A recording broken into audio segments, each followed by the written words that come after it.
Hello दोस्तों, science के important question अपन practice करने वाले हैं। तो पहला जो करेंगे भौतिक विज्ञान। कौन सा प्रैक्टिस करेंगे? भौतिक विज्ञान अपन प्रैक्टिस करने वाले हैं। देखिएगा, भौतिक विज्ञान में जो चैप्टर है पहला वो ऊष्मा है। क्या है? ऊष्मा, हीट है। देखिए पहला, देखिए ऊष्मा का एसआई मात्रक की अगर हम बात करते हैं ना, किसका? ऊष्मा का। तो ऊष्मा का जो एसआई मात्रक होता है वो जूल होता है। आपका क्या होता है? जूल होता है। तो ये कार्य का मात्रक जो है और ऊर्जा का जो मात्रक है वो आपका जूल होता है। किसका मात्रक होता है? कार्य और ऊर्जा का जो मात्रक होता है वो आपका जूल होता है। नेक्स्ट क्वेश्चन देखिएगा। देखिए, शुद्ध जल जो होता है ना, क्या होता है? शुद्ध जल। शुद्ध जल किस तापमान पर जम जाता है? तो माइनस 32 डिग्री फ़ारेनहाइट होता है। अब इसको हम क्या बोलते हैं? देखिए, माइनस नहीं है वो, है ना। तो जो शुद्ध जल होता है ना, अब कब कब पर जमता है बता रहे हैं। एक तो 0 डिग्री सेल्सियस होना चाहिए या 32 डिग्री फ़ारेनहाइट, ये दोनों में से कोई भी होना चाहिए। जो 32 डिग्री फ़ारेनहाइट होता है ना, इसी को हम बोलते हैं 0 डिग्री सेल्सियस होता है। तो शुद्ध जो जल होता है किस तापमान पर जम जाएगा? 0 डिग्री सेल्सियस पर जम जाएगा या 32 डिग्री फ़ारेनहाइट पर जम जाता है। चलिए, सभी क्वेश्चन इंपॉर्टेंट रखे गए इस बार। हाँ, नेक्स्ट क्वेश्चन देखिएगा आप। देखिए क्वेश्चन क्या है। अति शीतलन जो होता है ना, सुपर कूलिंग जिसकी हम बात करते हैं, किसी द्रव को क्या करता है? तो हिमांक से नीचे करना होता है। जब हम अति शीतलन की बात करते हैं तो जो हिमांक बिंदु होता है, क्या होता है? हिमांक बिंदु होता है। हिमांक बिंदु से नीचे की हम बात करते हैं, क्या? शीतलन। नेक्स्ट क्वेश्चन देखिएगा। कौन से यंत्र का प्रयोग आर्द्रता को मापने के लिए किया जाता है? आर्द्रता मापी। किसका प्रयोग करते हैं हम? आर्द्रता मापी का प्रयोग करते हैं। किसके लिए? हाँ, कौन से यंत्र का प्रयोग जो है आर्द्रता को मापने के लिए करते हैं? आर्द्रता मापी का उपयोग करते हैं। वेरी वेरी इंपॉर्टेंट क्वेश्चन है ये। चलिए अगला क्वेश्चन देखिएगा। देखिए, सभी क्वेश्चन जो है ना इंपॉर्टेंट हैं, अब ध्यान से आंसर करते रहना है। नेक्स्ट देखिएगा। जल वाष्प में जो भंडारित ऊर्जा होती है, जो जल वाष्प होती है ना, और एक चीज़ और याद रखिएगा आप लोग, इम्पोर्टेंट है कि सबसे ज़्यादा जो जलन है किस में होती है? गर्म जल में कि भाप ऊष्मा में? तो आपको बता रहे किस में होती है? भाप ऊष्मा में होती है। अब क्वेश्चन है आपका, वेरी वेरी इंपॉर्टेंट है कि जल वाष्प में जो भंडारित ऊष्मा है क्या होता है? तो वो गुप्त ऊष्मा होती है। किसमें? जल वाष्प में जो भंडारित ऊष्मा होता है गुप्त ऊष्मा होती है। नेक्स्ट देखिए अगला क्वेश्चन। धातु की चारदानियों में लकड़ी की हैंडल क्यों लगता है? अब देखिए, लकड़ी की हैंडल, जैसे आप देखोगे तावा, रोटी बनाने वाली जो तवा होती है ना, उसमें क्या होती है? उसमें भी क्या होती है दोस्तों? लकड़ी की हैंडल होती है। क्योंकि लकड़ी क्या होता है ना, ऊष्मा का कुचालक होता है। लकड़ी गर्म नहीं होती है, लकड़ी में ऊष्मा जो है वो प्रवाहित नहीं होती। इसलिए कि क्या होता है, अगर तवा गर्म होता है लेकिन जो हैंडल है वो गर्म नहीं होता। नेक्स्ट देखिए, वेरी वेरी इंपॉर्टेंट क्वेश्चन है। देखिए, सभी क्वेश्चन जो है ना एसएससी में आए हुए क्वेश्चन है। क्या है? सभी क्वेश्चन जो एसएससी में आए हुए क्वेश्चन है। वेरी इंपॉर्टेंट है साइंस के क्वेश्चन। अगर इतना आप प्रैक्टिस कर लेते हैं तो जो साइंस है ना, इस साइंस में आपका 3 से 4 नंबर और इंक्रीज होने वाला है। देखिए नेक्स्ट, एल्कोहल, पारद, ईथर और पानी में से कौन सा जो है ऊष्मा का सर्वोत्तम सुचालक है? तो पारद है। पारद का मतलब क्या होता है? एच होता है, पारा होता है ना। देखिए, एच जो होता है ना, पारद होता है, तो एच का फुल फॉर्म होता है हाइड्रोजीनियम होता है। कहीं पूछ दे एच का फुल फॉर्म क्या है, तो हाइड्रोजीनियम। इसको बोलते हैं पारा बोलते हैं। और जो पारा होता है किस में होता है? द्रव अवस्था में पाया जाता है पारा। चलिए अगला क्वेश्चन देखिएगा। ये सभी क्वेश्चन इंपॉर्टेंट है।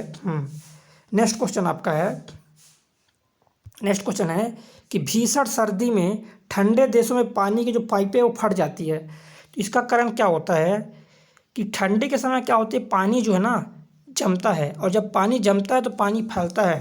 क्या होता है? पानी जमता है तो उसका जो आयतन है ना वो आयतन बढ़ जाता है, इसलिए जमने पर पानी क्या होता है? फैलता है। चलिए, सभी क्वेश्चन इंपॉर्टेंट है, ध्यान से आपको प्रैक्टिस करना है। अगला क्वेश्चन देखिएगा। वह तापमान जिसका पाठ्यांक फ़ारेनहाइट और सेल्सियस, किसकी बात कर रहा है? फ़ारेनहाइट और सेल्सियस दोनों पैमाने पर क्या होते हैं दोस्तों? समान होती है। तो ये आपका होता है -40 पर। कब की हम बात करते हैं? -40 पर।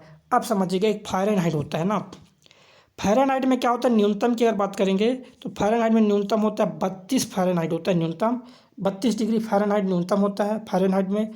और 212 जो डिग्री फ़ारेनहाइट है ये आपका अधिकतम होता है। क्या होता है? हाँ, न्यूनतम कितना होता है 32 डिग्री फ़ारेनहाइट, अधिकतम होता है 212 फ़ारेनहाइट होता है। हम सेल्सियस की अगर बात करते हैं तो सेल्सियस में जो न्यूनतम होता है, किसकी बात कर रहे हैं, सेल्सियस में, तो सेल्सियस में न्यूनतम होता है 0 डिग्री सेल्सियस और अधिकतम होता है 100 डिग्री सेल्सियस। इसीलिए सेल्सियस में पानी जो है बर्फ़ कब बनता है 0 पर और उबलता कब है 100 पर, और फ़ारेनहाइट में जो पानी है वो बर्फ़ बनता है 32 पर और 212 फ़ारेनहाइट पर क्या होता है, उबलने लग जाता है। चलिए, हाँ, अगला क्वेश्चन देखेंगे। क्वेश्चन इंपॉर्टेंट है, वायु में ध्वनि का वेग तापमान के घटने से क्या होता है। तो जो वायु में ध्वनि का जो वेग है ना, तापमान के घटने से क्या होता है दोस्तों, हाँ, ध्वनि का जो वेग है ये भी घटने लग जाता है। क्या होता है, ये भी घटने लग जाता है। हाँ, सभी क्वेश्चन इंपॉर्टेंट है, देखिए ध्यान से आपको पढ़ना है, जितने भी क्वेश्चन है ना सभी इंपॉर्टेंट क्वेश्चन है। हाँ, नेक्स्ट क्वेश्चन देखेंगे। हाँ, अगला क्वेश्चन आपका, जल, वायु, इस्पात और लकड़ी में से किसमें ध्वनि का वेग सर्वाधिक होता है। तो इस्पात में दोस्तों क्या होता है, देखिए इस्पात क्या होता है, कठोर होता है। इस्पात में जो है ध्वनि का वेग सबसे अधिक होता है। देखिए सभी जो क्वेश्चन हम बता रहे हैं ना, साइंस के जो सभी क्वेश्चन हम बता रहे हैं ना, सभी क्वेश्चन इंपॉर्टेंट है, इसलिए आपको ध्यान से करना है। नेक्स्ट, लंबी दूरी के बेतार संचार के लिए कौन सी तरंगें उपयोग में लाई जाती है। रेडियो तरंगे। कौन सी तरंगे, लंबी दूरी के बेतार संचार के लिए जो रेडियो तरंगे हैं ये उपयोग में लाई जाती है। चलिए प्रैक्टिस करना है आपको हमारे साथ, इम्पोर्टेंट क्वेश्चन है, वेरी वेरी इंपॉर्टेंट है। हाँ, वेरी इंपॉर्टेंट क्वेश्चन। देखिए, कांच, तांबा, शीशा और जल, क्या होता है, कांच होता है, तांबा, शीशा और जल में किसकी विशिष्ट ऊष्मा सर्वाधिक होती है। हम बात कर रहे हैं विशिष्ट ऊष्मा की, तो सबसे ज़्यादा विशिष्ट ऊष्मा जो होती है ना दोस्तों वो जल होती है। क्या होती है, जल होती है। जब जल क्या बनता है, वाष्प। जब जल वाष्प बनता है ना, अगर कोई व्यक्ति वाष्प पे जलता है ना तो जलन की सबसे ज़्यादा जलन होता है किससे, वाष्प से। क्यों होता है, क्योंकि जल की विशिष्ट ऊष्मा सर्वाधिक होती है। नेक्स्ट देखिए, मानव शरीर का साधारण तापमान की अगर बात करें तो ये होता है 36.9 सेल्सियस में हम बात करते हैं। अगर 36.9 डिग्री सेल्सियस की बात कर रहे हैं, अगर हम फ़ारेनहाइट की बात करेंगे तो 98.6 डिग्री फ़ारेनहाइट, ये अलग अलग होता है। चलिए अगला क्वेश्चन देखिएगा, वह लेंस जो किरणें एकत्रित करता है उसे क्या कहते हैं, अभिसारी। अभिसारी लेंस, क्या बोलते हैं, अभिसारी लेंस बोलते हैं। वह लेंस जो किरणें क्या करती है, एकत्रित करती है, किरणों को एकत्रित करती है, अभिसारी बोलेंगे। नेक्स्ट, दृश्य का एक अति व्यापक क्षेत्र किस दर्पण के अवलोकन से होता है। तो ये उत्तल के, किसके, हाँ, उत्तल के अवलोकन से ये चीज़ें होती है। देखिए ध्यान से आपको क्वेश्चन प्रैक्टिस करना है, सभी क्वेश्चन इंपॉर्टेंट हैं, तो ध्यान से आप लोग को प्रैक्टिस करते रहना है। चलिए नेक्स्ट क्वेश्चन पर चलते हैं। देखिए बेसिक क्वेश्चन है, इंपॉर्टेंट क्वेश्चन है। क्या है क्वेश्चन, एक सामान्य नेत्र के लिए सुस्पष्ट दृष्टि की जो न्यूनतम दूरी कितनी होती है, 25 सेंटीमीटर। सामान्य नेत्र के लिए जो स्पष्ट दृष्टि की जो न्यूनतम दूरी है वो होती है आपकी 25 सेंटीमीटर। क्या होती है, 25 सेंटीमीटर होती है। अगला क्वेश्चन, किसी खगोलीय दूरबीन की जो है आवर्धन क्षमता किसकी फोकस दूरी बढ़ाकर हम कम कर सकते हैं। तो जो आवर्धन क्षमता हम कम करते हैं दोस्तों, नेत्रिका की, हाँ, नेत्रिका की जो है फोकस दूरी क्या करना है, बढ़ा दिया जाएगा तो आवर्धन क्षमता कम हो जाएगा। चलिए सभी क्वेश्चन इंपॉर्टेंट है, जितने भी क्वेश्चन है सभी इंपॉर्टेंट है, प्रैक्टिस आपको करते रहना है। चलिए नेक्स्ट क्वेश्चन पर अपन चलते हैं। क्या है next question, very very important question है। देखिए क्या लिखा है, चक्षुष प्रदर्शक एकर, चक्षुष मतलब आँख, प्राथमिक रंग क्या होती हैं। सिंपल से क्वेश्चन ये है, विजुअल जो डिस्प्ले यूनिट है ना, लिख दे रहे हैं, पूछना क्या चाह रहा है, प्राथमिक रंग। तो प्राथमिक रंग क्या होती है, लाल, हरा, नीला, ये तो प्राथमिक रंग है ना। क्या है प्राथमिक रंग, लाल, हरा, नीला, ये आपके क्या होते हैं, प्राथमिक रंग होते हैं। अगला क्वेश्चन देखिएगा, श्वेत प्रकाश कितने रंगों का मिश्रण है। तो श्वेत प्रकाश में कितने रंग होते हैं, 7। जो श्वेत प्रकाश होता है आपका उसमें कितने रंग होते हैं? 7 रंग होते हैं। कौन कौन सा होता है दोस्तों 7 रंग? बैगनी, जामुनी, नीला, हरा, पीला, नीला, लाल, ये सभी रंग होते हैं। क्या तो दोस्तों ये सभी रंगे उपस्थित होते हैं उसमें। चलिए अगला क्वेश्चन, परमाणु घड़ी किसके संक्रमण पर आधारित होती है? कौन सी होती है परमाणु घड़ी? हाँ, परमाणु घड़ी किसके संक्रमण पर आधारित होती है बताइएगा।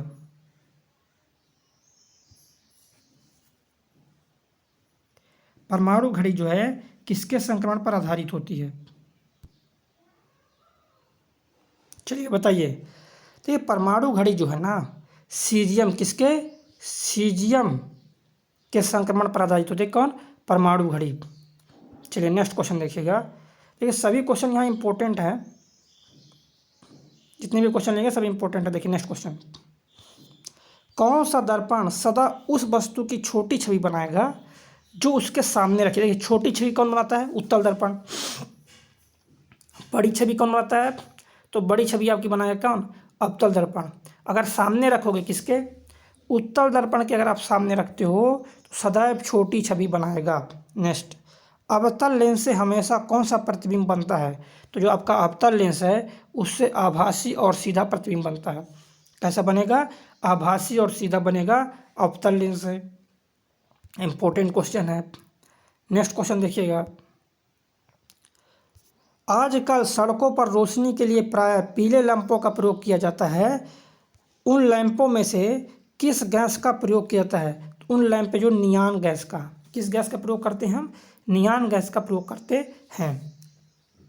नेक्स्ट देखिएगा, होलोग्राम किसे कहते हैं?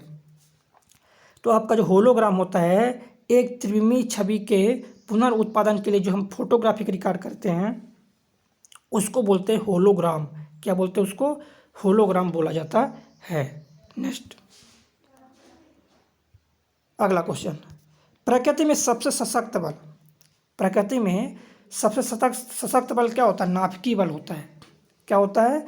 तो प्रकृति में जो सबसे सशक्त बल होता है उसको हम बोलते हैं नाभिकीय बल। प्रकाश ऑक्सीकरण प्रक्रिया शुरू की जाती है प्रकाश द्वारा।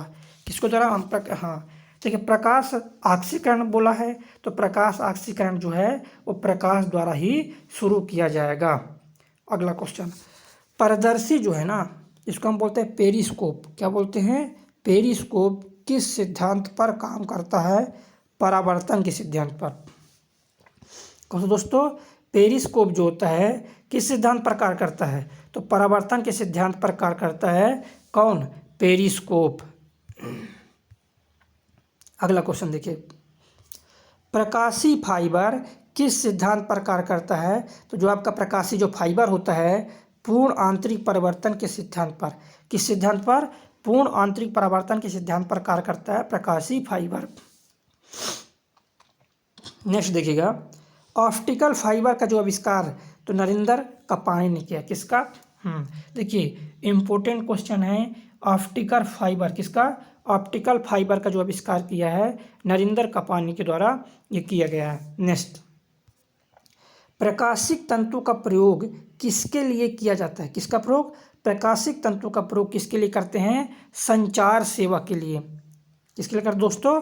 तो प्रकाशी तंतु का जो हम प्रयोग करते हैं संचार सेवा के लिए इसका प्रयोग किया जाता है। नेक्स्ट अगला क्वेश्चन देखिएगा, आकाश किस कारण से नीला होता है? तो वायुमंडल में सूर्य के प्रकाश के लघुत्तम तरंग दैर्घ्य किस कारण? देखिए किस कारण नीला दिखा जाता है?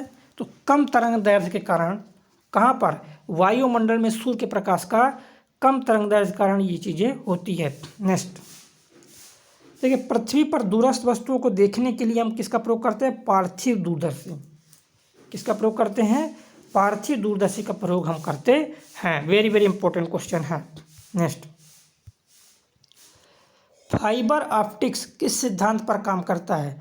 तो जो आपका फाइबर ऑप्टिक्स होता है वो आपका पूर्ण आंतरिक परिवर्तन के सिद्धांत पर कार्य करता है। देखिए इंपॉर्टेंट क्वेश्चन है, एसएससी सीजीएल में भी आ चुका है, एसएससी असिस्टेंट में भी ये क्वेश्चन आ चुका है। नेक्स्ट क्वेश्चन देखिएगा, श्वेत प्रकाश को भिन्न भिन्न रंगों में विभक्त करने के लिए किसका प्रयोग किया जाता है? तो श्वेत प्रकाश को जो हम भिन्न भिन्न रंगों में विभक्त करने के लिए हम प्रिज्म का प्रयोग करते हैं। किसका प्रयोग करते हैं? प्रिज्म। किसका प्रयोग करते हैं दोस्तों? प्रिज्म का प्रयोग किया जाता है। अगला क्वेश्चन देखिएगा। नेक्स्ट देखिए, प्रकाश तरंगे क्या हैं? तो प्रकाश तरंगे हैं विद्युत चुम्बकीय तरंगे हैं। क्या है प्रकाश तरंगे? तो प्रकाश तरंगे आपका विद्युत चुम्बकीय तरंगे होती हैं, प्रकाश तरंगे। नेक्स्ट क्वेश्चन, सूक्ष्मदर्शी का आविष्कार किसने किया? सूक्ष्मदर्शी का जो आविष्कार किया है जेड जॉनसन ने। किसने किया है? सूक्ष्मदर्शी का आविष्कार किया है जेड जॉनसन। देखिए ये आपको याद करना पड़ेगा, इंपॉर्टेंट है। माइक्रोस्कोप का आविष्कार किसने किया है? तो जॉनसन ने। माइक्रोस्कोप किसका? माइक्रोस्कोप का आविष्कारक जो है जॉनसन के द्वारा किया गया है। देखिए ये सभी क्वेश्चन इंपॉर्टेंट है। आपको लग रहा होगा सूर्य का प्रकाश हमारे पास लगभग कितने समय में पहुंचता है? 8 मिनट में। कितने समय में? तो सूर्य का प्रकाश हमारे पास लगभग कितने समय में पहुंचता है दोस्तों? 8 मिनट में पहुंचता है। नेक्स्ट, सूर्य के विकिरण का पराबैंगनी प्रकाश किसकी परत के कारण पृथ्वी के वायुमंडल में नहीं पहुंचता? देखिए ओजोन के कारण। सिंपल से क्वेश्चन है कि जो पराबैंगनी किरण है ना, किसके कारण से अपने ये पृथ्वी पर नहीं पहुंचता? तो ओजोन के कारण। किस कारण? ओजोन के कारण क्या होता है, ये पृथ्वी पर नहीं पहुंचता। नेक्स्ट क्वेश्चन देखिएगा, निकट दृष्टि दोष या मायोपिया। क्या दोस्तों? निकट दृष्टि दोष या मायोपिया को किसका प्रयोग करते हुए ठीक किया जाता है? तो अगर आपको मायोपिया है तो अवतल लेंस की ज़रूरत है आपको। क्या दोस्तों? हाँ देखिएगा, इम्पोर्टेंट। देखिए अगर आपको मायोपिया है ना तो आपको अवतल लेंस की ज़रूरत है। किसकी ज़रूरत है? अवतल लेंस की ज़रूरत है। नेक्स्ट देखिए अगला क्वेश्चन, लैम्बर्ट नियम किससे संबंधित है? तो लैम्बर्ट नियम जो संबंधित है प्रतिदीप्ति से। किससे रिलेटेड दोस्तों? तो लैम्बर्ट नियम जो आपका रिलेटेड है वो किससे रिलेटेड है दोस्तों? तो प्रतिदीप्ति से रिलेटेड है। नेक्स्ट अगला क्वेश्चन देखिए, तारों के टिमटिमाने का क्या कारण है? तो वायुमंडलीय अपवर्तन। क्या होता है? वायुमंडलीय अपवर्तन होता है तारों के टिमटिमाने का कारण। किसके दोस्तों? तारों के टिमटिमाने का जो कारण होता है वो होता है वायुमंडलीय अपवर्तन होता है। नेक्स्ट देखिए, अगर पूरा अगर प्रैक्टिस करते हैं तो आपके साइंस में जो है ना 3 से 4 नंबर प्लस होने वाले हैं। अब एसएससी, रेलवे, किसी भी एग्जाम की तैयारी करते हो आप, साइंस के क्वेश्चन जिसमें आते हैं उसमें आपके लिए वेरी इंपॉर्टेंट है, बहुत ज़्यादा हेल्पफुल होने वाला है। नेक्स्ट क्वेश्चन देखिए, वायुमंडल के ऊपरी भाग में ओजोन परत हमारी किससे रक्षा करती है? तो ओजोन परत जो हमारी रक्षा करती है पराबैंगनी विकिरण से। किससे रक्षा करती है? पराबैंगनी विकिरण से रक्षा करती है। Very very important question. Next देखिएगा, तो ये डायोप्टर से क्या मापते हैं? तो लेंस की क्षमता मापते हैं। इंपॉर्टेंट क्वेश्चन है, वो बेसिक क्वेश्चन भी है ना। ये एग्जाम में क्वेश्चन इस प्रकार से क्वेश्चन एग्जाम में जो हैं आते हैं।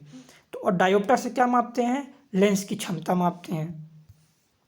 चलिए अगला क्वेश्चन देखिए, किस प्रसिद्ध वैज्ञानिक ने सर्वप्रथम टेलीस्कोप के माध्यम से रात्रि में आसमान देखा था? तो आसमान किसने देखा? गैलीलियो ने। किसने देखा दोस्तों? तो गैलीलियो ने किसको देखा दोस्तों? आसमान देखा था। नेक्स्ट, प्रकाश की किरण को पूर्ण आंतरिक परिवर्तन के लिए किससे गुजरना होगा?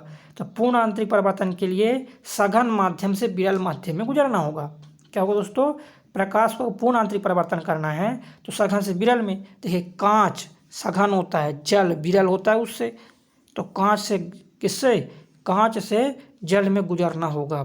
नेक्स्ट अगला क्वेश्चन देखिए, अल्फा बीटा और गामा की जो वेधन शक्तियाँ अवरोही क्रम में, मतलब सबसे ज़्यादा किसकी वेधन क्षमता होती है?